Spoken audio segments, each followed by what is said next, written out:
Okay. Okay, so this is part two of the part two of the Ask the Chicks video series. And it's more personal stuff. More And personal then stuff because the we political didn't get stuff to will it come all. later. Yeah. Yeah, Sorry, we'll get guys. to it. We'll get to it. And so I think this is an appropriate first question. Joe P had wanted to know how we met, got started, and that sort of thing, which is a good story, I think. Yeah, it's a good story. You want to start? I will start. So interestingly enough, I came across Daisy's profile on Facebook and recognized her name because it's an unusual one. Um, as someone that I had interviewed And it's in the not past. Daisy. It's not Daisy. Yeah. And I had interviewed her for a position at my company a couple of years back. And I recognized the name because it is unusual and noticed that she had a mutual friend of mine and my husband's. And so I asked this mutual friend, hey, how do you know Daisy? And because I think I interviewed for her for a job, but you're in Atlanta and we're here, and so I'm just trying to understand how you know her. And he said, we went to high school together, and so did your husband. Your husband went to high school with her too. And so I said to Mr. Mock, do you know Daisy? And he said, yes, I went to school with her since we were like 7 years old. So Mr. Mock has known Daisy a lot longer than I have. Long time. Yeah. I was 8.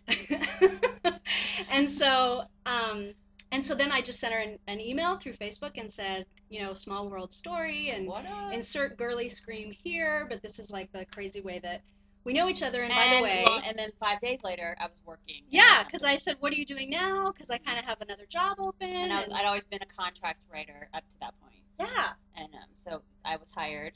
And because she came in and interviewed, and I was like, hello. Yeah.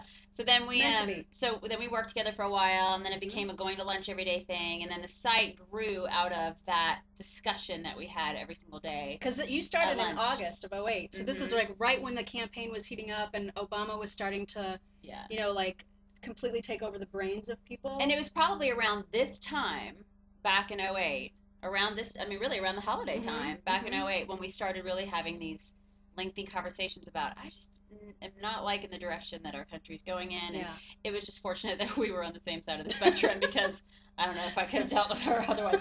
But yeah. So and we were not political before that. No, we were political because we voted and we were, that's about as active as we got. And and if somebody asked me, are you conservative or liberal, I would have said I'm conservative. You know? But that was as far as it went. So when we got involved, that was more of us just putting ourselves out there on the blog, and then and then we fell into this world of going to state dinners and doing things, and we still we kind of look around and go, what are we doing here? Like, we're just two chicks that have like regular lives, and we get to go to these things where all these political people are and meet them, and they're just real people too, obviously. But it's kind of neat being on the inside, because you do see things a lot differently than you would see them on ABC News or Fox News or any of those outlets. So it's kind of cool seeing some of the inside stuff and being friends with some of those people who know some of the inside stuff.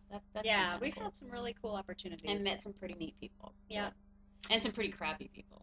Yes, definitely.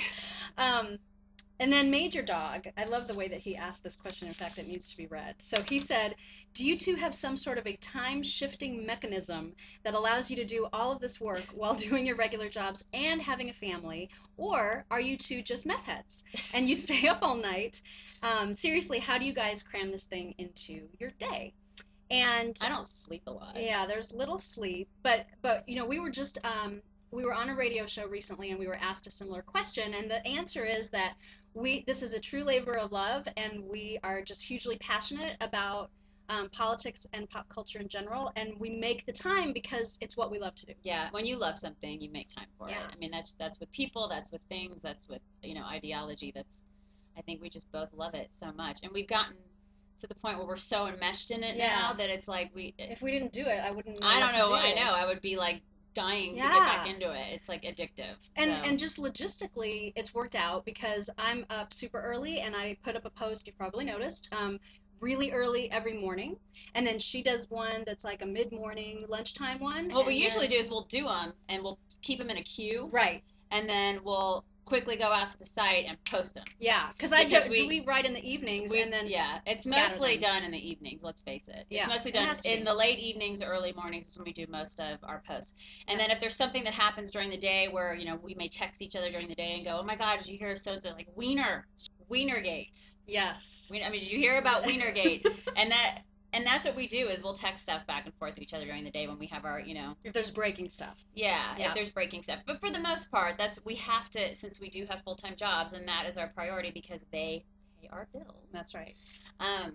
That's our priority. So we do most of our stuff early morning, late evening, and then just kind of like little ninjas. We just go in there and just post stuff during the day. Post ninjas. That's right. So anyways. Okay, so Carolyn, back to some sort of fun stuff.